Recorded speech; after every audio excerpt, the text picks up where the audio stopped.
Morning friends, હું અજય ત્રિવેદી અને આજે આપણે ધોરણ 11 સાયન્સ અને બાયોલોજીમાં મિત્રો ચેપ્ટર 17 જોઈ રહ્યા છે. અને આપણું ચેપ્ટર છે મિત્રો શ્વાસોચ્છ્વાસ અને વાયુ વિનિમય. એમાં મિત્રો ગયા ભાગની અંદર આપણે શ્વસન માર્ગ વિશે વાત કરી હતી. એમાંથી આગળની માહિતી આપણે આજે શીખીએ. તો મિત્રો માનવ શ્વસન માર્ગ આપણે જાણીએ છીએ કે માનવ શ્વસન માર્ગ એ મોટા ભાગે સામાન્ય રીતે આપણે જાણીએ છીએ કે આ આપણો ચહેરો, આ ખોપરી. તો તમે કંકાલ તંત્રની અંદર ચહેરાના અસ્થિ અને ખોપરીના અસ્થિ તમે ભણી ગયા છો. તો ચહેરાના અસ્થિમાં ધ્યાન આપજો મિત્રો કે ચહેરાના અસ્થિમાં નાસિકા માર્ગ છે ને, એટલે કે નાકનો આ માર્ગ આખો એ 3 અસ્થિઓથી બનેલો છે. અને એ 3 અસ્થિઓ ધ્યાન આપજો, એક તો નાસાસ્થિ, હનુ અને ચાલિયાસ્થિ. કયા 3 યાદ રાખજો. ચહેરાના અસ્થિઓ છે કે માનવનો આ નાસિકા માર્ગ છે આખો, એ નાસિકા માર્ગ એ ચહેરાના 3 અસ્થિથી બનેલો છે. અને એ છે નાસાસ્થિ, હનુ અને ચાલિયાસ્થિ. આ 3 અસ્થિ ભેગા મળી અને નાસિકા માર્ગ બનાવે છે. બીજું મિત્રો કે નાસિકા માર્ગની અંદર તમે નાકમાં આમ જુઓ તો તમને સીધો માર્ગ દેખાય એવું લાગે. જુઓ, આ શ્વાસ લીધો તો સીધી હવા અંદર જતી રહી એવો તમને અનુભવ થાય, પણ વાસ્તવમાં મિત્રો એવું નથી. અંદરની બાજુએ જોઈએ તો સામાન્ય રીતે નાસિકા માર્ગમાં ઘણી જગ્યાએ જે અસ્થિઓ છે એ બહિર્વિકાસ પામેલા છે. આ જે અસ્થિઓ છે એમાં કેટલાક અસ્થિ તમે અહીંયા જોઈ રહ્યા છો અને એ અસ્થિઓ મિત્રો આ રીતે બહિર્વિકાસ પામેલા છે. બહારની બાજુએ આ રીતે વિકાસ કુંતલ આકારે, કેવા આકારે? કુંતલ આકારે વિકાસ પામેલા છે. હવે આ બધા જે અસ્થિઓ બહારની બાજુએ વિકાસ પામેલા છે તમે જોઈ શકો છો, હું અહીંયા દોરી રહ્યો છું. આ બધા આ ભાગ બહારની બાજુએ વિકાસ પામેલા, જેને ટર્મિનલ અસ્થિ કહેવાય. કયું અસ્થિ કહેવાય મિત્રો? એને આપણે ટર્મિનલ અસ્થિ તરીકે ઓળખીએ છીએ, અથવા એનું બીજું નામ છે કોન્ચી. યાદ રાખજો, કયું નામ છે? કોન્ચી. એટલે મિત્રો નાસિકા માર્ગમાં જે અસ્થિ છે એમાં કેટલાક અસ્થિઓ બહારની બાજુએ વિકાસ પામેલા છે, જેને આપણે ટર્મિનલ અસ્થિ અથવા તો એને કોન્ચી કહેવામાં આવે છે. ક્લિયર? અચ્છા, હવે આ જે કોન્ચી છે એમાં બહિર્વિકાસના કારણે ધ્યાન આપજો, આ જે બહારની બાજુએ વિકાસ પામે એના કારણે આ આખો નાસિકા માર્ગ છે ને એ મિત્રો આખો ગુંચળામય બની ગયો કહેવાય, કુંતલમય બન્યો એમ કહેવાય. તો તમે જુઓ અહીંયા નાકમાંથી હવા જાય તો આ બે ભાગમાં જે ખાંચો છે ત્યાં અથડાય, આમ પાછી ત્યાંથી હવા બહાર નીકળે, અહીંયા જાય, આ બે ભાગમાં જાય, પાછી બહાર નીકળે અને અહીંયા પાછી જાય. એટલે તમે જોઈ રહ્યા છો કે અંદર જ્યારે હવા પ્રવેશે ત્યારે એનો વેગ વધારે હોય, પણ આ બહિરસ્થિઓ છે એમાં જે ખાંચાઓ છે ત્યાં હવા અથડાય. બરોબર? અથડાઈને હવા બહાર નીકળે એટલે એનો વેગમાં એક તો ઘટાડો થાય. સાથે સાથે ધ્યાન આપજો મિત્રો કે આ હવા અંદર દાખલ થાય ત્યારે અહીંયા અથડાશે, અને અથડાય એટલે હવામાં રહેલા બિનજરૂરી કચરો જે છે એ કચરો આ ભાગમાં, આ જે બધા ભાગ છે બહિર્વિકાસના કારણે જે ખાડા જેવી રચના તૈયાર થઈ એમાં મિત્રો ભરાઈ જાય છે, એટલે હવા શુદ્ધ બની જાય. બીજું, આપણા શરીરનું તાપમાન મિત્રો કેટલું છે તો તમે બધા જાણો છો, આપણા શરીરનું તાપમાન 37 અંશ સેલ્સિયસ છે. કેટલું છે? 37 અંશ સેલ્સિયસ. હવે બહારની બાજુએ તમે જોયું હોય તો શિયાળો હોય ત્યારે ઠંડી હવા હોય, અને ઉનાળામાં બહારની હવા ગરમ હોય. તો ગરમ અને ઠંડી હવા જ્યારે શરીરમાં પ્રવેશે ત્યારે એ હવાને આપણા શરીરના તાપમાન સુધી એને લઈ જવામાં આવે છે, પછી એ ફેફસા સુધી પહોંચે છે. તો ધ્યાન આપજો મિત્રો કે બહિર્વિકાસના પરિણામે નાસિકા માર્ગ કેવો બને છે? એક તો લાંબો, કુંતલીય છે, અને એના પરિણામે ફેફસામાં હવા પહોંચતા પહેલા જે બહારની હવા છે એનું તાપમાન મિત્રો શરીરના તાપમાનથી બરાબર થઈ જાય છે. અને સાથે સાથે જ્યારે હવા આ ખાંચોમાં પ્રવેશે ત્યારે મિત્રો ધૂળ અને અનૈચ્છિક જે પદાર્થો છે એટલે કચરો કહેવાય, એ કચરો મોટા ભાગે અહીંયા જ ભરાઈ રહે છે, ફેફસા સુધી પહોંચતો નથી. ક્લિયર? અચ્છા, એટલે તમને એટલી તો ખબર પડી કે ચહેરાના અસ્થિઓમાં બહારની બાજુએ વિકાસ પામેલું આ જે અસ્થિ છે એને ટર્મિનલ અસ્થિ અથવા કોન્ચી કહેવામાં આવે છે. નીટ માટે ધ્યાન આપજો. ક્લિયર? ચાલો હવે આપણે આગળ વધીએ કે હનુ અને ચાલિયાસ્થિના ટર્મિનલ અસ્થિ પર હવે આ જે બહારની બાજુએ ઉપસેલો પ્રવર્ત વિકાસ પામેલું અસ્થિ જેને ટર્મિનલ અસ્થિ કહેવાય, અને એની ઉપર હું આ ફરીથી દોરું છું રેડ કલરનું પડ. આ રેડ કલરનું જે પડ છે એ પડને અધિચ્છદીય આવરણ કહેવાય. કેવું આવરણ કહેવાય? અધિચ્છદીય આવરણ. હવે આ અધિચ્છદીય આવરણ મિત્રો તમને ક્ષેત્રે એવું છે, એટલે કે આ અધિચ્છદ પેશીમાં કોઈ એક પેશીના કોષો નથી. જુઓ અહીંયા એનમાં મિત્રો અધિચ્છદ પેશીમાં ગ્રંથિ કોષો આવેલા છે, ગ્રંથિયમાં પાછા પક્ષમલ, પક્ષમલમાં પાછા સ્તંભાકાર, સ્તંભાકારમાં પાછા રેખીય, રેખીયમાં પાછા કૂટ. બરોબર? એટલે આ જે અધિચ્છદીય આવરણ છે ને મિત્રો કોઈ એક કોષોથી બનેલું નથી, ઘણા બધા કોષો ભેગા થાય. જુઓ, એક તો અધિચ્છદીય આવરણ એટલે અધિચ્છદ કોષો, ગ્રંથીય કોષો, પક્ષમલ કોષો, સ્તંભાકાર કોષો અને સાથે સાથે રેખીય અને કૂટ કોષો. કૂટ, કૂટ એટલે છેતરવું. હવે દાખલા તરીકે તમે કહેશો સર છેતરવાનું એટલે કેવી રીતે? તો સામાન્ય રીતે ઉનાળાની અંદર તમે રોડ ઉપર, રસ્તા ઉપર દૂર જુઓ તો તમને પાણીનું ખાબોચિયું દેખાય, પણ ત્યાં જઈને જુઓ તો ત્યાં કશું હોતું નથી, જેને ઝાંઝવાના જળ કહેવાય. બરોબર કે નહીં? તો બસ અહીંયા પણ આ કૂટ, કૂટ એટલે આ આખું પડ છે ને છેતરવા વાળું. તમને લાગે અધિચ્છદ પેશી, પણ અંદર ઘણું બધું છે. જુઓ, અધિચ્છદમાં ગ્રંથીય, ગ્રંથીયમાં પક્ષમલ, પક્ષમલમાં સ્તંભાકાર, સ્તંભાકારમાં રેખીય, અને માટે એને કૂટ અધિચ્છદ પેશી કહેવામાં આવે છે. યાદ રાખો. અને એટલા માટે એને ટૂંકમાં મિત્રો PSCCGE, શું? PSCCGE કહેવામાં આવે છે. નામ યાદ રાખજો.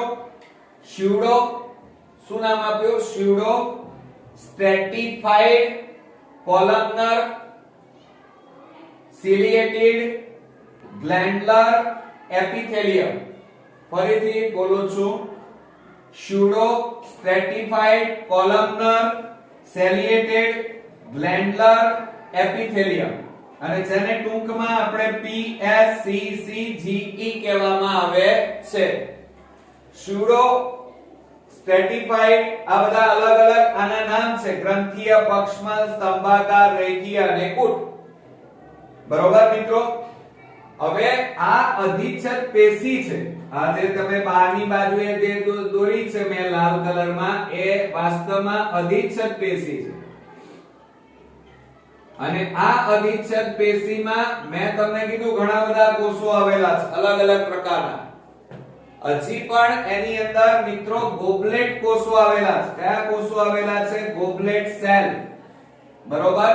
અને એ મિત્રો નાકની અંદર શ્લેષ્મનો સ્ત્રાવ કરે છે, જેને આપણે લેટ કહીએ છીએ. તો મિત્રો નાકની અંદર શ્લેષ્મનો સ્ત્રાવ થાય એટલે બહારથી હવા નાક મારફતે જ્યારે અંદર પ્રવેશે ત્યારે આ શ્લેષ્મમાં કચરો ચોંટી જાય છે, જેના કારણે હવા શુદ્ધ બની અને ફેફસામાં દાખલ થાય. ક્લિયર? તો યાદ રાખજો મિત્રો કે આ બહારની બાજુએ આવેલા પ્રવર્ત, જેને ટર્મિનલ અસ્થિ અથવા કોન્ચી કહેવાય, એની ઉપર અધિચ્છદીય આવરણ આવેલું છે અને એ અધિચ્છદીય આવરણ જુદા જુદા ગ્રંથીય, પક્ષમલ, સ્તંભાકાર, રેખી અને કૂટ કોષોથી બનેલું છે. એને કૂટ અધિચ્છદીય પેશી કહેવાય. અને આ અધિચ્છદ પેશીમાં સાથે સાથે ગોબલેટ કોષો આવેલા છે અને જે શ્લેષ્મનો સ્ત્રાવ કરે છે. ક્લિયર? ચાલો હવે આગળ જઈએ. હવે આપણે મિત્રો નાસિકા અસ્થિના ટર્મિનલ અસ્થિ પર ધ્યાન આપજો મિત્રો કે આ જે નાસિકાના આ ટર્મિનલ ઉપરનો ભાગની વાત કરીએ છીએ. આ ઉપરના ભાગે એ જે ટર્મિનલ અસ્થિ છે ત્યાં મોટા ભાગે પક્ષમો વગરનું, પક્ષમો અહીંયા પક્ષમો હતા એટલે વાળ તમે જોઈ રહ્યા છો, આપણા નાકમાં વાળ છે આગળના ભાગે, પણ અંદરની વાત છે મિત્રો અહીંયા. તો ઉપરના ભાગે ધ્યાન આપજો પક્ષમ વિહીન એટલે કે જેને ગુજરાતીમાં વાળ વગરના અને સાથે સાથે પટલમય વાળ રહિત આવરણ આવેલું છે. હવે ક્યાં છે મિત્રો? ઉપરની બાજુ અહીંયા અંદર. અને એને મિત્રો આપણે શું કહીએ છીએ? સ્કેનિડેરિયન પટલ કહેવાય. કયું પટલ કહેવાય? નીટની એક્ઝામ માટે યાદ રાખો, સ્કેનિડેરિયન પટલ. હવે આ પટલ છે ને એ મિત્રો દ્રાણ યુક્ત છે, દ્રાણ ચેતા એની અંદર આવેલી છે. અને એટલા માટે કારણ કે ઉપરના ભાગે શું છે? આ તમે જોઈ રહ્યા છો અહીંયા. હવે ઉપરના ભાગે અહીંયા શું છે? કોપરીમાં મગજ. તો આ જે સ્કેનિડેરિયન પટલ છે એ ઉપરની બાજુએ દ્રાણ ચેતા એમાંથી નીકળી મગજ તરફ ધકેલાય છે. એટલે શું થાય સમજો જરા. નાકમાં જે હવા દાખલ થાય એ દાખલ થયેલી હવા એ આ ભાગને અથડાય, સ્કેનિડેરિયન પટલને શુદ્ધ થઈને અથડાય એટલે એ હવાની સંવેદના દ્રાણ ચેતા મારફતે મગજ સુધી પહોંચી જાય. બરોબર? હવે મગજમાં પહોંચે એટલે મગજ એ હવાના જે દ્રાણ ચેતા સંદેશો લઈને આવી હોય એનું ટ્રાન્સલેશન કરે કે હવા કેવા પ્રકારની છે. એટલે કે સુગંધીદાર છે, પરફ્યુમ વાળી છે કે ગંધ વાળી છે એ નક્કી કરે. તો અહીંયા મિત્રો આ સ્કેનિડેરિયન પટલમાં દ્રાણ ચેતા આવેલી છે જે મગજ સાથે જોડાયેલી હોય છે. યાદ રાખજો. ક્લિયર? અચ્છા, હવે આપણે અહીંયા આ જે નાસિકા માર્ગ આખો હતો એનું આપણે ત્રણ ભાગમાં વહેંચણી કરી. પહેલો ભાગ છે પ્રદ્રાણ પ્રદેશ. પ્રદ્રાણ પ્રદેશ એટલે મિત્રો આ આગળનો ભાગ જેને પ્રદ્રાણ પ્રદેશ કહેવાય, જેની અંદર એક તો પાતળી ત્વચા એટલે કે આ નાક છે ને એને પ્રદ્રાણ પ્રદેશ કહેવાય. બરોબર? કે જેની અંદર એક તો ત્વચા પતલી હોય જેમાં પુષ્કળ રુધિર કેશિકા આવેલી હોય, સાથે સાથે એની અંદર મિત્રો એક તો વાળ આવેલા છે, એ હમણાં જ તમે ભણ્યા, અહીંયાના ભાગે આ રીતે વાળ આવેલા હોય અંદર. અને સાથે સાથે ગોબલેટ કોષો આવેલા છે એટલે કે શ્લેષ્મ ગ્રંથિ આવેલી છે જે શ્લેષ્મનો સ્ત્રાવ કરે. બીજા નંબરમાં આપણે શ્વસન માર્ગ, તો આપણે અંદર જઈએ તો આ બહારની બાજુએ વિકાસ પામેલા કોષો જેને ટર્મિનલ અસ્થિ કહેવાય, એની ઉપર જે આવરણ આવેલું છે જે અધિચ્છદીય આવરણ, અને એને ટૂંકમાં આપણે શું કહીએ છીએ? PSCCGE કહીએ છીએ. શું કહીએ છીએ? PSCCGE. અને સાથે સાથે એમાં એ પડની અંદર ગોબલેટ કોષો અધિચ્છદીય આવરણમાં આવેલા છે. બરોબર?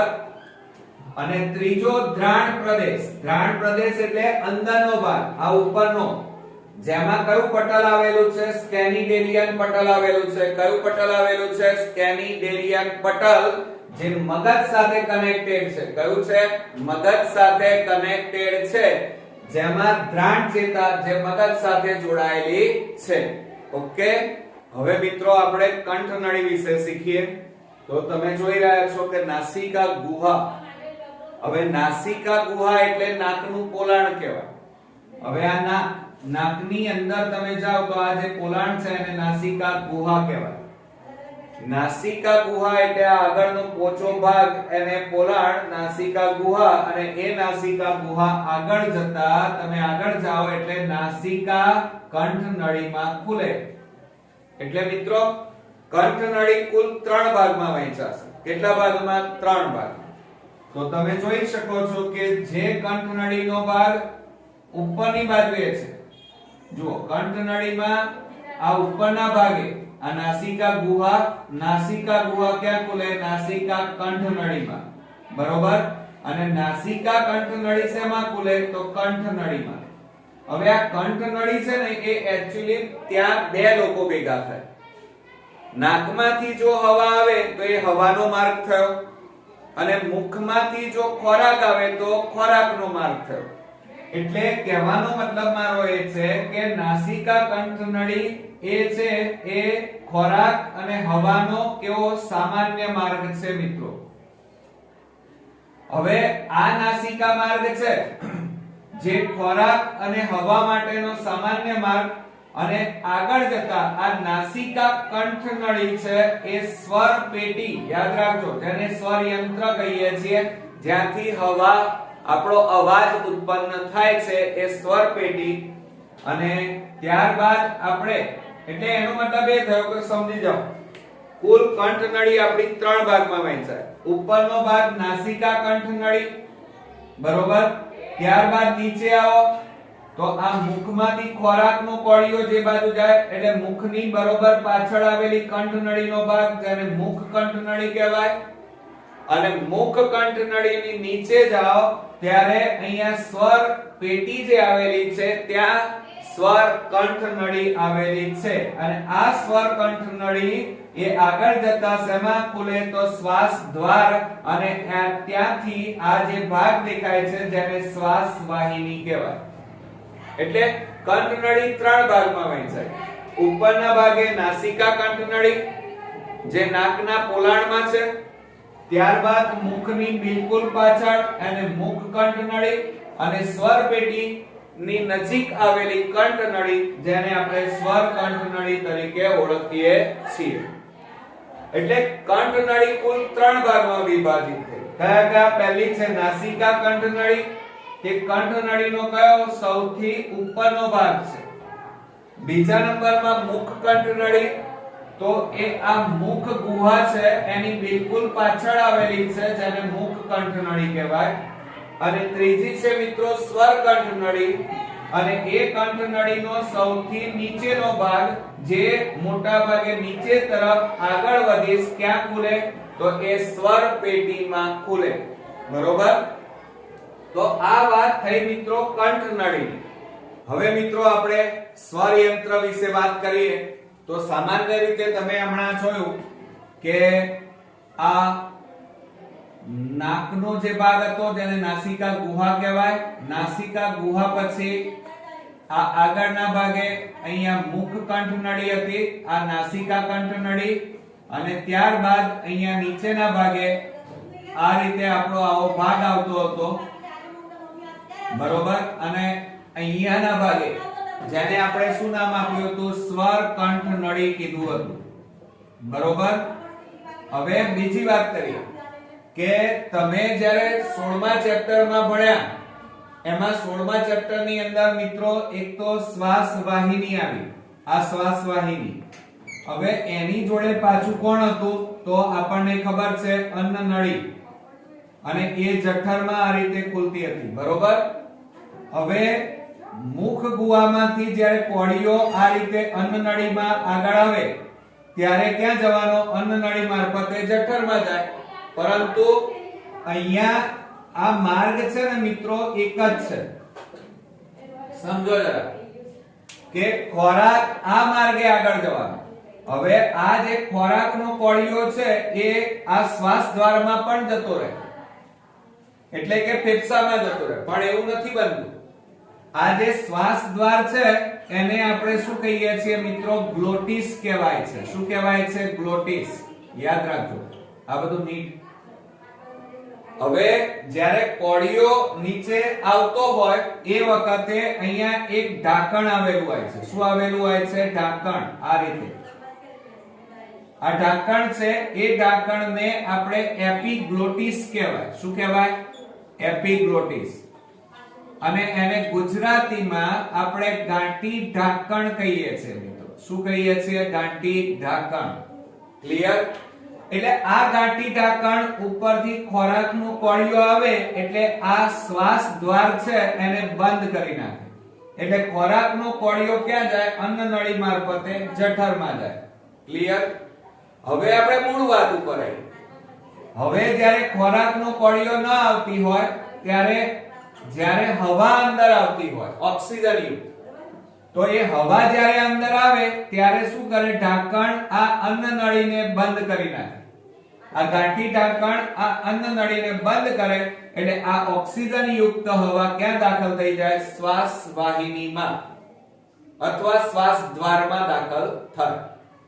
તો મિત્રો અહીંયા જુઓ કે આપણે જે સ્વર પેટીની વાત કરી રહ્યા છીએ, તો એ સ્વર પેટી છે. એ સ્વર પેટી છે એ વાસ્તવમાં કાસ્થીની બનેલી છે. કેવી બનેલી છે મિત્રો? કાસ્થીની એક પેટી છે બંધ, અને એમાં મિત્રો હવા ઘેરાય જેના કારણે આપણા ધ્વનિ અને ત્યારબાદ અવાજ નીકળતો હોય છે. હવે આ જે કાસ્થીમય પેટી છે એમાં હવા દાખલ થાય જેના કારણે અવાજ ઉત્પન્ન કરવામાં આ પેટી આપણને મદદ કરે છે. અને એટલા જ માટે અહીંયાથી ધ્વનિ અવાજ નીકળે છે માટે આને સ્વર પેટી કહેવાય, જે કાસ્થીની બનેલી છે. બીજું, ખોરાક ગળવાની ક્રિયા દરમિયાન જે શ્વાસ દ્વાર છે આને શું કહેવાય? શ્વાસ દ્વાર. આ ઉપરથી જે આવે છે આ નલિકાને શ્વાસ દ્વાર કહેવાય, જેને આપણે ગ્લોટિસ કહીએ છીએ. શું કહીએ છીએ મિત્રો? આને શું કહેવાય? ગ્લોટિસ.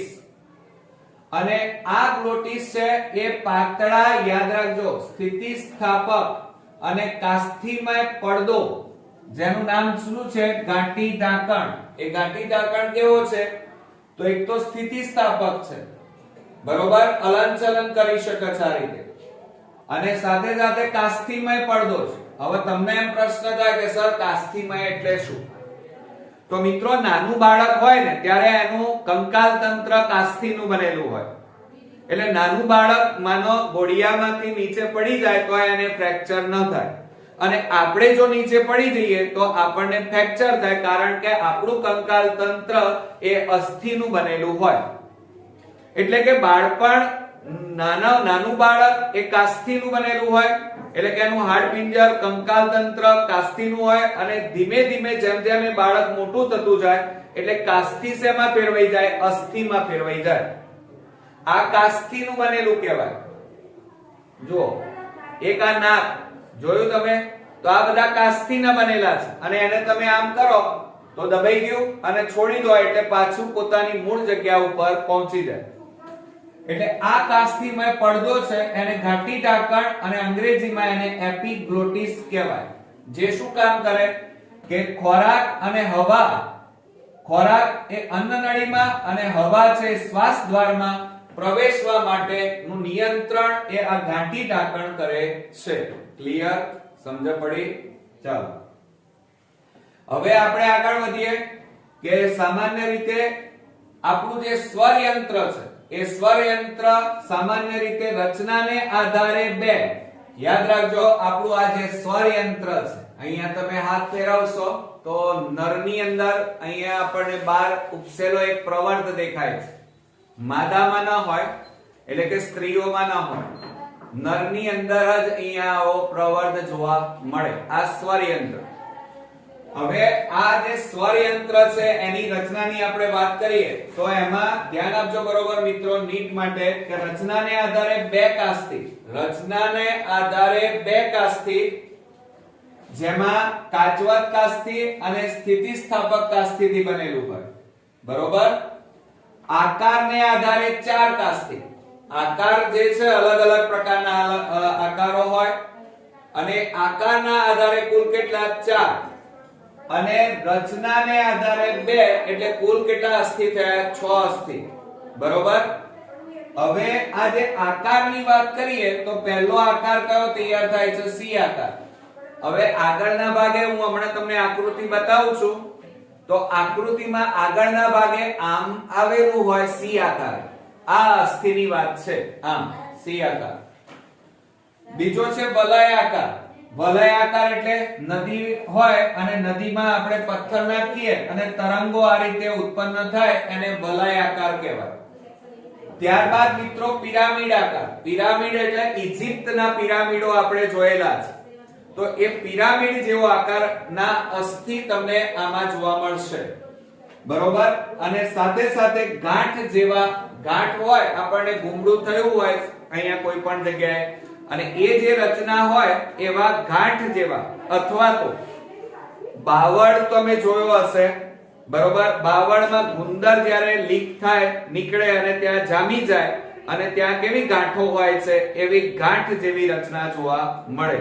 બરોબર.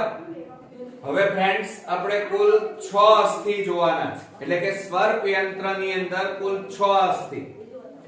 તો સંખ્યાને આધારે કીધું હોય તો યાદ રાખજો, નીટમાં અહીંયા ઘણા બધા પ્રશ્નો પૂછાઈ શકે. તો સ્વર યંત્રમાં આકાર અને રચના, અને સાથે સાથે કયો શબ્દ વાપર્યો છે એ બરોબર ધ્યાન આપજો કે સંખ્યાને આધારે કુલ કેટલા અસ્થિ? 6 અસ્થિ. હવે સ્વર પેટીના આ જે કાસ્થી છે, કારણ કે સ્વર પેટી કાસ્થીનું બનેલું છે, અને આ બધા અહીંયા તમે આખું સ્વર યંત્ર જોઈ રહ્યા છો. આ આગળનો ભાગ આમ સાઈડ પોસ્ટ છે આ રીતે, એટલે આ બાજુ શું છે એ તમને ના દેખાય. આ ભાગ તમને અત્યારે દેખાઈ રહ્યો છે, અને પાછળનો ભાગ, આગળના ભાગે આખું સ્વર યંત્ર. બરોબર. હવે મિત્રો તમે દાખલા તરીકે મારો શર્ટ જોઈ રહ્યા છો. હવે એમાં આ ભાગ છે, અહીંયા શું કરવામાં આવી છે? સિલાઈ કરવામાં આવી છે. એને C1 નો સાંધો કહેવાય. બરોબર. તો એવી રીતે અહીંયા જે અસ્થિઓ છે એ અસ્થિઓ એકબીજા સાથે સાંધા, તંતુ, જેમ આપણે અહીંયા સિલાઈ કરવી હોય તો દોરાની જરૂર પડે અને દોરા મારફતે આપણે અહીંયા સિલાઈ થાય, એવી રીતે આ બધા અસ્થિઓ છે ને એ દોરાની જગ્યાએ મિત્રો તંતુથી જોડાયેલા, તંતુ દ્વારા એમને ટાંકા લેવામાં આવ્યા છે. એ કુદરતી હોય. બરોબર. એટલે તંતુઓ અને સાથે સાથે પટલ. પટલ એટલે દાખલા તરીકે તમે બજારમાં મીઠાઈ લાવો બોક્સમાં, તો એની ઉપર શું કરવામાં આવે છે? મીઠાઈ મૂક્યા પછી એના ઉપર પ્લાસ્ટિકનું પડ મૂકવામાં આવે અને પછી બોક્સથી ઢાંકવામાં આવે. તો અહીંયા પણ એની ઉપર આ પટલ આવેલું છે, અને પટલ અને તંતુઓ દ્વારા આખી સ્વર યંત્ર અહીંયા ઢંકાયેલી હોય છે. હવે મિત્રો એમાં અલગ અલગ અસ્થિઓની વાત કરીએ તો તમે અહીંયા આ આખું સ્વર પેટી જોઈ રહ્યા છો, સ્વર યંત્ર. એમાં આ રેડ કલરનું તમે જે જોઈ રહ્યા છો ઉપરના ભાગે છે, સૌથી મોટામાં મોટું સ્વર યંત્રનું સૌથી મોટામાં મોટું અસ્થિ એટલે આ થાઇરોઇડ કાસ્થી છે. જોઈ રહ્યા છો અહીંયા રેડ કલરનું, મારી આંગળી ફરી રહી છે, એ મોટું છે. અને આ બાજુ આ રીતે છે, આ રીતે. એટલે તમને આ ભાગ જ દેખાય છે, હજી આ ભાગ નથી દેખાતો. હવે હું આમ ફરી ગયો એટલે તમને આખો દેખાયો સી આકાર દેખાયો ને? તો આ થાઇરોઇડ કાસ્થી એ સી આકારનો અને એક જ આવેલું છે. કેટલું આવેલું છે? એક જ. ક્લિયર? ચાલો હવે આ સૌથી મોટામાં મોટું અસ્થિ એ નીટ વાળી વાતો કરી. શેની વાતો કરી? નીટની. હવે ત્યાર પછી આપણે આગળ વધીએ તો આ કાસ્થી સ્વર પેટીની વક્ષ બાજુએ, કઈ આ જે સ્વર પેટી છે એનો આગળનો ભાગ આ વક્ષ કહેવાય. પર્ણ સપાટી અને દરેક પાર્શ્વ બાજુએ અમુક ભાગ બનાવે છે. એ તો આપણે વાત કરી કે સ્વર પેટી હોય એની આ બે પાર્શ્વ બાજુ કોણ બનાવે છે? થાઇરોઇડ કાસ્થી. હવે ત્યારબાદ આપણે આગળ જઈએ તો નર મનુષ્યમાં યાદ રાખજો કે નર મનુષ્યમાં આ થાઇરોઇડની વક્ષ સપાટી પર આ જે થાઇરોઇડ છે એની વક્ષ એટલે આગળના ભાગે અહીંયા, અને ત્યાં વિશિષ્ટ પ્રકારનું નરની અંદર, માદામાં ન હોય, નરમાં એડમ્સનું એપલ. યાદ રાખજો, નીટ માટે મોસ્ટ ઇમ્પોર્ટન્ટ. એડમ્સનું એપલ નામની રચના બનાવે છે આગળના ભાગે, અને એના કારણે નરનો અવાજ ગાટો, ઘેરો, પડછંદ બને છે, અને એને નરનું ગૌણ જાતીય લક્ષણ કહેવાય.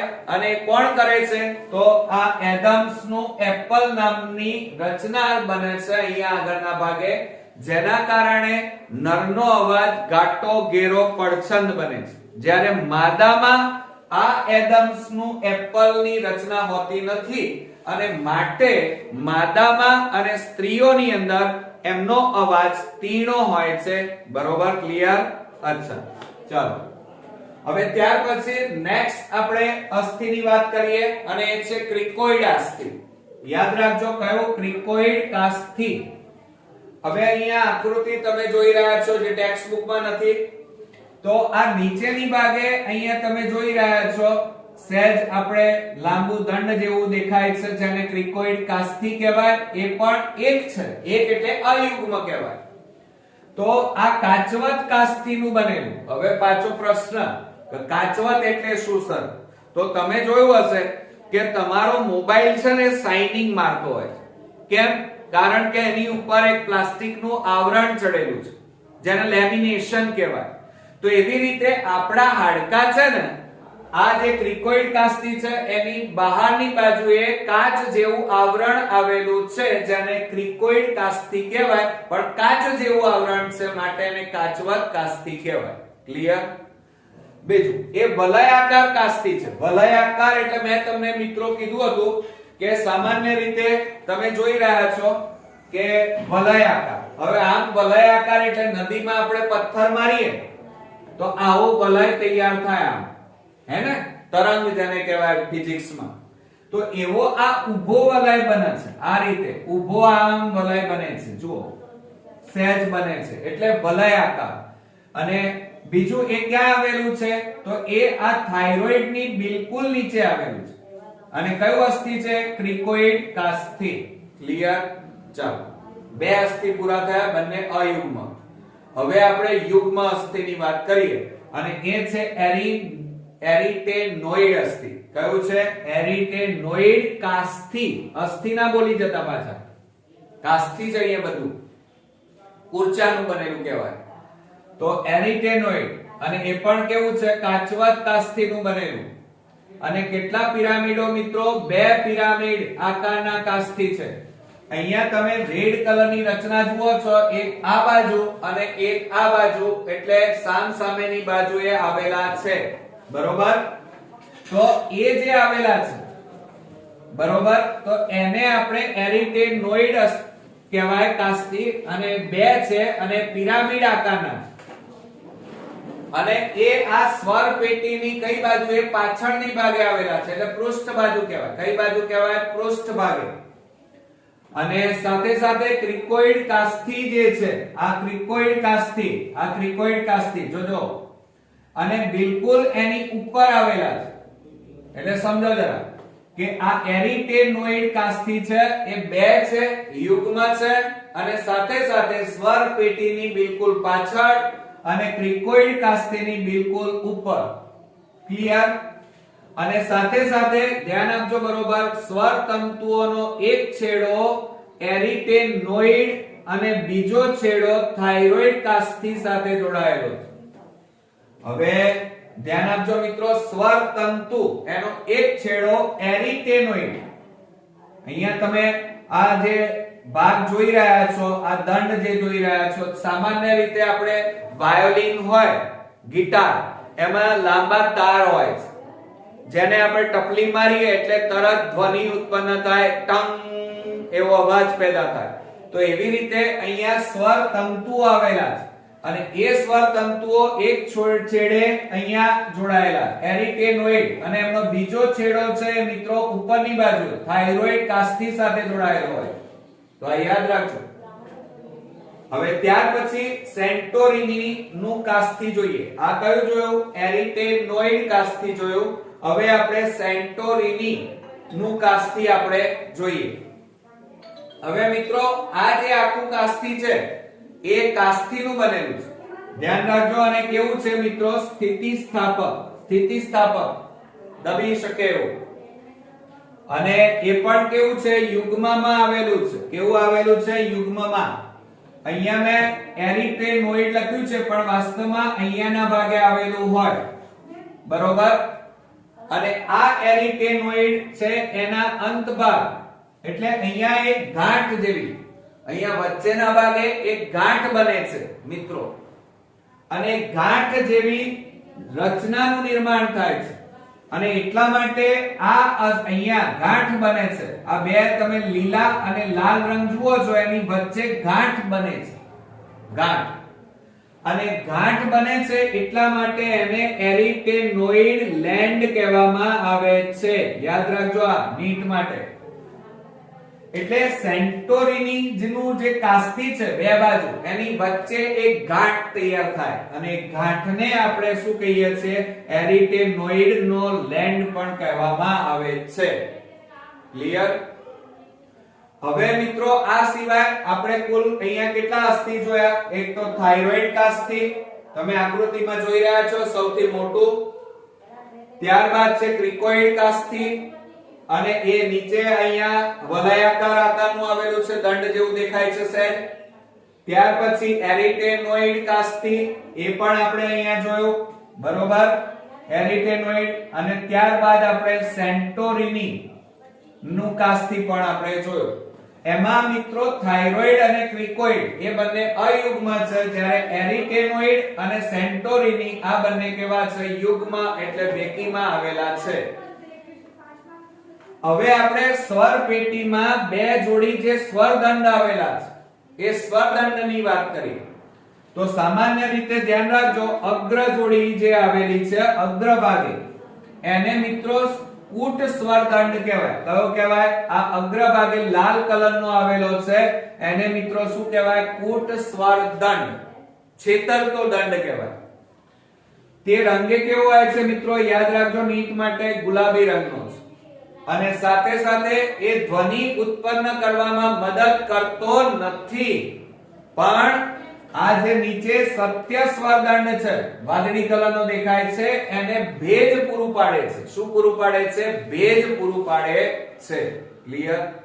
અચ્છા, બીજું આ ઉપરાંત પશ્ચ જોડીને આપણે શું કહીએ છીએ? તો આ પશ્ચ જોડી વાદળી રંગની એને સત્ય સ્વરદંડ કહેવાય, બરોબર? અને એ પીળી તંતુમય સંયોજક પેશી ના બનેલા હોય છે. શેના બનેલા છે? પીળી તંતુમય સંયોજક પેશીના બનેલા છે. અને જ્યારે આવા સ્વરદંડમાંથી એટલે કે આ સત્ય સ્વરદંડમાંથી જ્યારે વાયુ પસાર થાય છે ત્યારે જ્યારે એમાંથી હવા પસાર થાય તો આપણે જાણીએ છીએ કે માનો સામેથી પવન આવે તો આપણા વાળ કેવા હલે છે. તો એવી રીતે જ્યારે તમે શ્વાસ લો, બરોબર, અને હવા જ્યારે આ સ્વર યંત્રની અંદર દાખલ થાય ત્યારે એ હવા આ સત્ય સ્વરદંડ અને કૂટ સ્વરદંડ સાથે અથડાય અને અથડાય ત્યારે મિત્રો ધ્યાન રાખજો કે કંપન પેદા થાય. કંપન એટલે ધ્રુજારી પેદા થાય અને એને કારણે જે સ્વરીય સ્નાયુઓ છે એમાં ધ્વનિ ઉત્પન્ન થાય છે. શું ઉત્પન્ન થાય છે? જે સ્નાયુઓ છે કંપનના કારણે એની સાથે જોડાયેલા સ્નાયુઓમાં ધ્વનિનું નિર્માણ થાય અને એ ધ્વનિ મસ્તિષ્ક, યાદ રાખજો, મસ્તિષ્કના અત્યંત વિકસિત વાણી કેન્દ્ર, મગજમાં આવેલો ભાગ વાણી કેન્દ્ર, અને એની હાજરીના કારણે આ મગજ એનું ટ્રાન્સલેશન કરે અને એ આખી સંવેદના આપણી હોઠો અને જીભ સુધી મોકલાય, જેના કારણે આપણી હોઠનું હલનચલન અને સાથે સાથે જીભનું પણ હલનચલન થાય, જેના કારણે અવાજ વાણીમાં રૂપાંતર થાય, જેના કારણે ક, ખ, ગ, ચ, છ એ રીતે આપણે જે અવાજ, પણ એમાં મિત્રો એ જે ટ્રાન્સલેશન થાય, હું અત્યારે બોલી રહ્યો છું, તમને સંભળાય છે, તમને ખબર પડે છે, કારણ એ વાણી તમારા મગજમાં છપાયેલી છે એટલે એનું ટ્રાન્સલેશન મગજ કરે છે. પણ માનો મિત્રો ઉર્દુ ભાષા હોય, હવે તમારા મગજમાં ઉર્દુ ભાષા છપાઈ જ નથી, તો કહેવાનો મતલબ એ છે કે ઉર્દુ ભાષા જો હું બોલું તો તમારું મગજ સ્વીકારશે જ નહીં, તમને ખબર જ નહીં પડે. ખ્યાલ આવે કે નહીં? તો ધ્યાન આપજો મિત્રો કે મસ્તિષ્ક છે એનો અત્યંત વિકસિત વાણી કેન્દ્રમાં આ ધ્રુજારી પહોંચે, જેના કારણે મગજ એનું ટ્રાન્સલેશન કરી હોઠ અને જીભને એ સંવેદના મોકલે, જેના કારણે હોઠ અને જીભમાં હલનચલન અને એના કારણે મિત્રો શબ્દો બહાર નીકળે, એટલે કે ધ્વનિ બહાર નીકળે. ક્લિયર? આવડશે મિત્રો? મિત્રો આપણે માનવ શ્વસન તંત્રમાં આપણે ચોથા નંબરમાં શ્વાસ નળી વિશે શીખીએ. તમે અહીંયા આકૃતિ જોઈ રહ્યા છો કે આ આપણા માનવ શ્વસન તંત્ર સાથે સંકળાયેલા બે ફેફસા, એમાં એક ડાબું ફેફસું અને એક જમણું ફેફસું. હવે આ ફેફસું ક્યાં આવેલું છે? તો આપણે જાણીએ છીએ કે નીચેના ભાગે, એટલે કે આ ભાગમાં, મધ્ય ભાગમાં આપણો ઘુમ્મટ આકારનો ઉરોદર પટલ, આ ઉપરાંત બરોબર મધ્યની ભાગમાં આપણે જાણીએ છીએ ઉરોસ્થિ નામનું હાડકું, અને એની પાર્શ્વ બાજુએ 12 જોડ પાંસળીઓ અને પૃષ્ઠ ભાગે કરોડ સ્તંભ આવેલું છે, જેના કારણે એક પાંસળી પિંજર તૈયાર થાય છે, એટલે કે એક પિંજરું તૈયાર થાય, અને એ પિંજરાની અંદર એક જોડ ફેફસા મોટા ભાગે રક્ષાયેલા હોય છે. હવે મિત્રો આ બે ફેફસાઓની વચ્ચે તમે અહીંયા નળી જોઈ રહ્યા છો. તો સામાન્ય રીતે આપણે જાણીએ છીએ કે આ શ્વાસ નળી અને એની જોડે પાછું અન્ન નળી આવેલી હોય છે.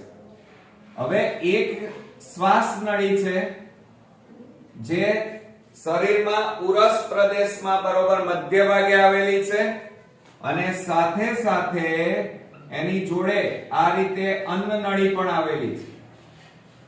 હવે જ્યારે આપણે શ્વાસ લઈએ ત્યારે આપણી હવા, શ્વાસમાં લીધેલી હવા અન્ન નળીમાં ના જતી રહે, અને ખોરાકનો કોળિયો, આપણે જ્યારે ખોરાક જમતા હોઈએ ત્યારે ખોરાકનો કોળિયો એ શ્વાસ નળીમાં ન જાય એ માટે આ છિદ્રોનું નિયમન એક ઢાંકણ કરે છે, અને આ ઢાંકણને આપણે શું કહીએ છીએ? ગાંઠી ઢાંકણ. એટલે મિત્રો આપણે સામાન્ય રીતે તમે જોઈ રહ્યા છો કે આ ગાંઠી ઢાંકણ, એટલે કે જ્યારે તમે શ્વાસ લો ત્યારે આ ગાંઠી ઢાંકણ એ અન્ન નળીનો માર્ગ બંધ કરી નાખે, જેના કારણે તમારી હવા, તમે જે શ્વાસમાં લીધેલી હવા આ શ્વાસ નળી મારફતે ફેફસામાં ધકેલાય છે. એટલે કે અન્ન નળી, એટલે કે પાચન માર્ગમાં મોટા ભાગે હવા જતી નથી.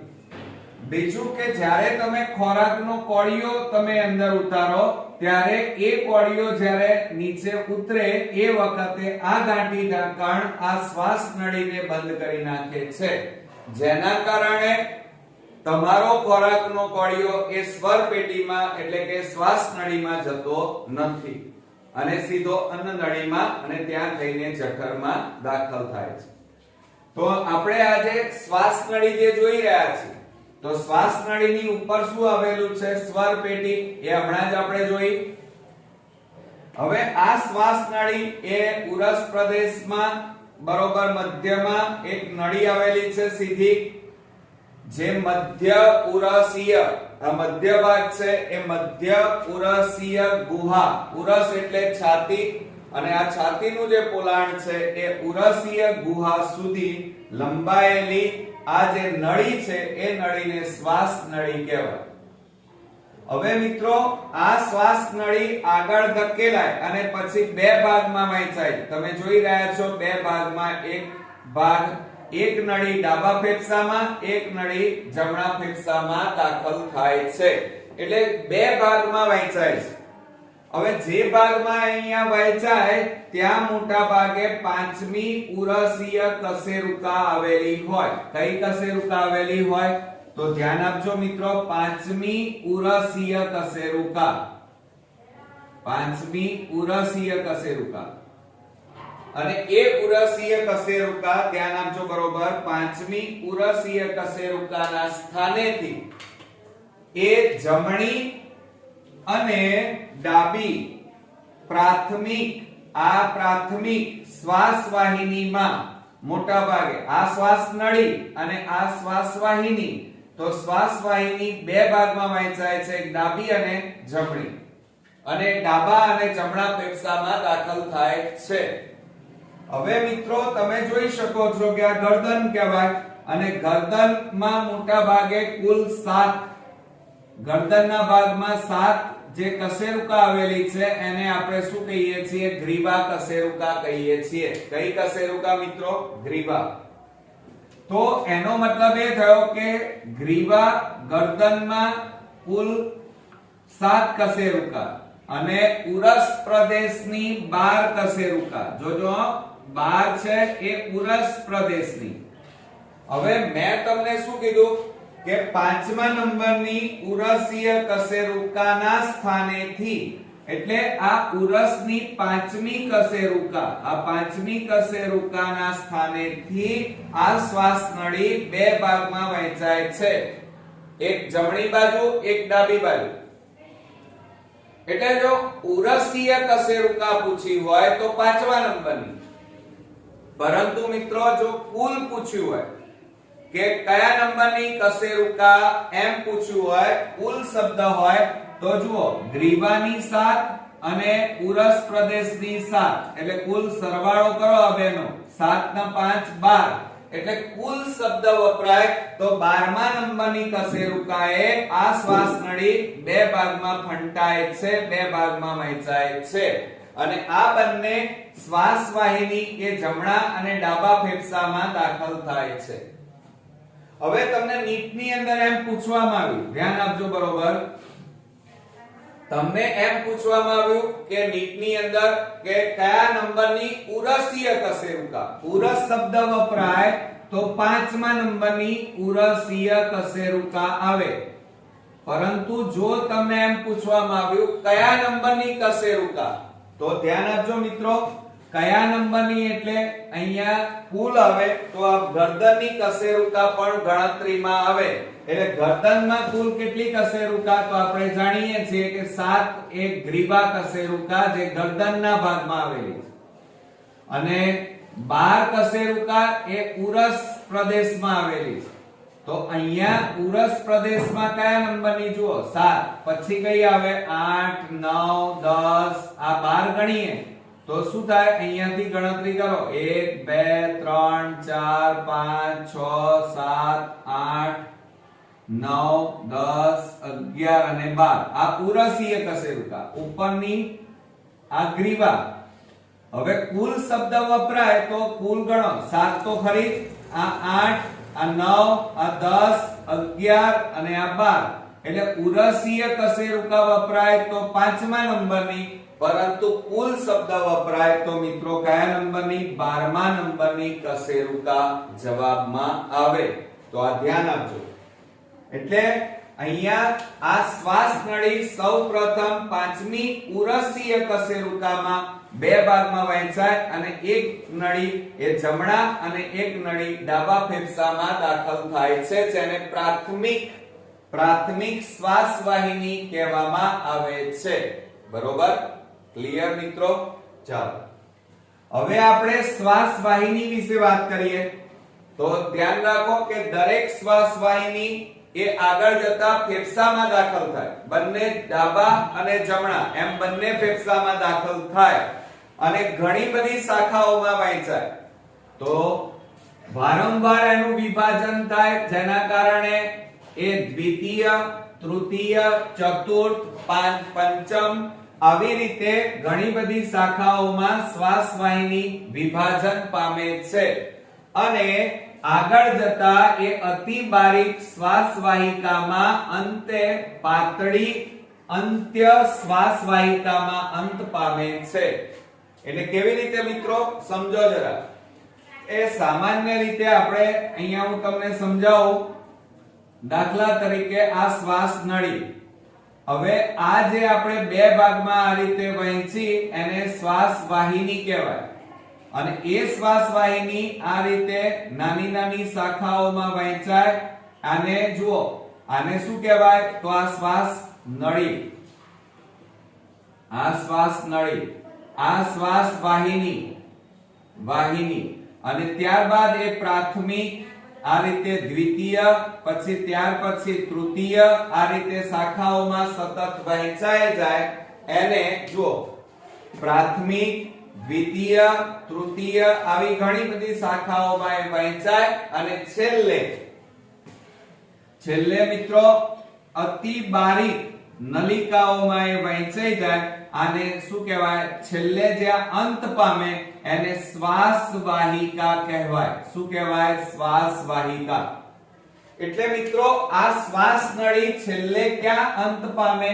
તો શ્વાસ વાહિકામાં અંત પામે છે.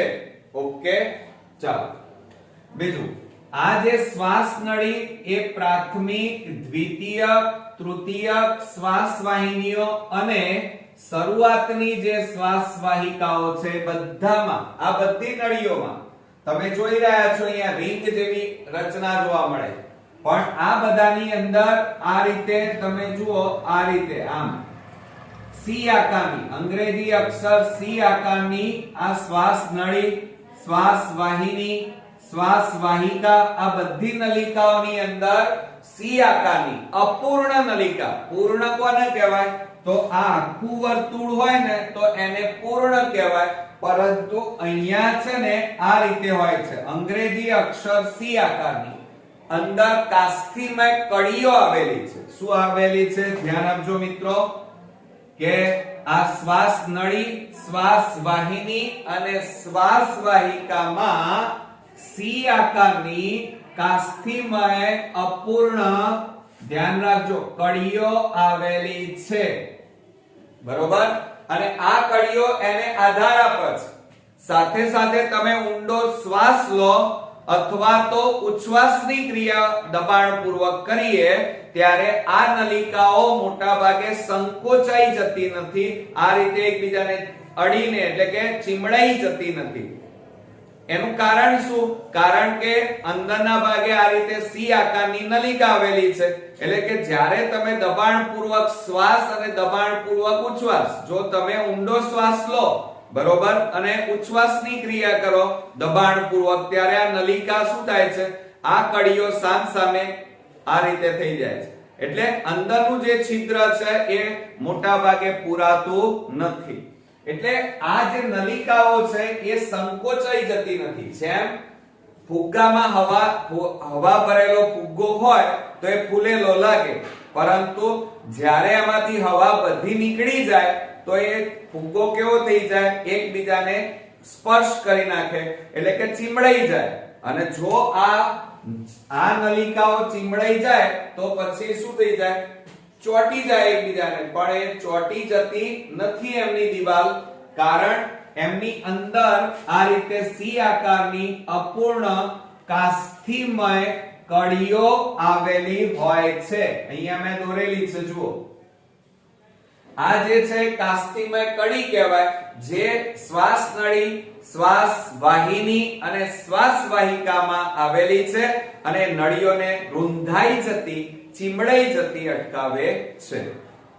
બીજું, આ ઉપરાંત તમે જોઈ રહ્યા છો કે અંત્ય શ્વાસ વાહિકાઓ, એટલે કે આ શ્વાસ વાહિકા છે અને એ અંત્ય શ્વાસ વાહિકા છેલ્લે દ્રાક્ષના લુમખા જેવી રચનામાં ખુલે છે, જેને આપણે શું કહીએ છીએ? આને વાયુકોષ્ઠ કહેવાય. શું કહેવાય? વાયુકોષ્ઠ.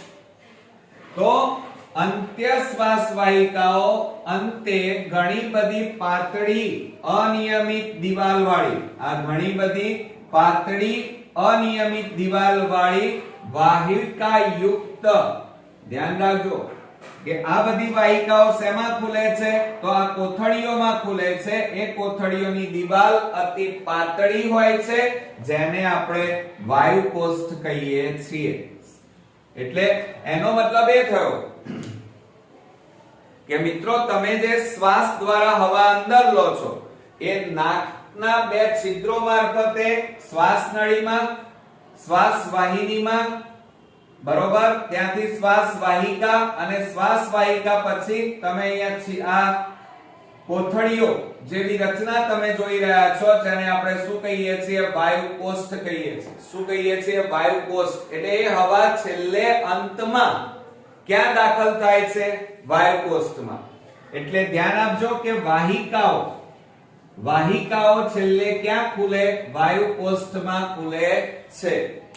બીજું, શ્વાસ નળીની જે શાખાઓ છે એ શાખાઓ પ્રાથમિક શ્વાસ વાહિની, દ્વિતીયક શ્વાસ વાહિની તૃતીયક શ્વાસ વાહિની અને શ્વાસ વાહિકા અને અંત્ય શ્વાસ વાહિકાથી રચાતી, જુઓ આમાં શું થયું, તો એક તો પ્રાથમિક શ્વાસ વાહિની, દ્વિતીયક શ્વાસ વાહિની, તૃતીયક શ્વાસ વાહિની, અહીંયા મેં દોરી છે પ્રાથમિક, દ્વિતીયક, તૃતીયક અને આ વાહિકા, આ બધા અને આ વાયુકોષ, આ બધા ભેગા મળી અને એક ગૂંચળાદાર રચના બનાવે અથવા તો એક ઘટાદાર વૃક્ષ જેવી, જો અહીંયા તમે આ જોઈ રહ્યા છો, આ એક ઘટાદાર વૃક્ષ જેવી રચના બને છે, જેને આપણે શ્વાસ વાહિની વૃક્ષ કહીએ છીએ મિત્રો, જેને આપણે શું કહીએ છીએ, શ્વાસ વાહિની વૃક્ષ કહેવામાં આવે છે. એટલે ધ્યાન આપજો કે આ પ્રાથમિક શ્વાસ વાહિની, દ્વિતીયક શ્વાસ વાહિની, તૃતીયક શ્વાસ વાહિની અને શ્વાસ વાહિકા અને વાયુકોષ, આ બધા ભેગા મળી અને ફેફસાની અંદર એક ઘટાદાર વૃક્ષ જેવી રચના બનાવે છે અને એને શ્વાસ વાહિની વૃક્ષ કહેવામાં આવે છે. ક્લિયર મિત્રો? તો આ વાત થઈ આપણી શ્વાસ વાહિની. બીજું તમે બરોબર જો અહીંયા બંને ફેફસા તમે ડાબું જમણું જોઈ રહ્યા છો અને એની બરોબર મધ્યમાં વચ્ચે કોણ દેખાય છે, હૃદય. અને હૃદયમાં આ ભાગ તમે અહીંયા જુઓ ખાંચો દેખાય છે, એનું કારણ શું કે હૃદયનો જે નીચેનો આ ભાગ છે જેને ક્ષેપક કહેવાય, એ ક્ષેપક મોટા ભાગે સહેજ વળેલો હોય છે અને જે ફેફસાને ધક્કો મારે છે જેના કારણે ફેફસામાં ખાંચ બને છે. તો મિત્રો આ વાત થઈ શ્વાસ નળી અને શ્વાસ વાહિનીની. તો આ રીતે આપણો અગત્યનો ટોપિક માનવ શ્વસન તંત્ર અહીંયા સંપૂર્ણપણે આપણે પૂરો કરીએ છીએ.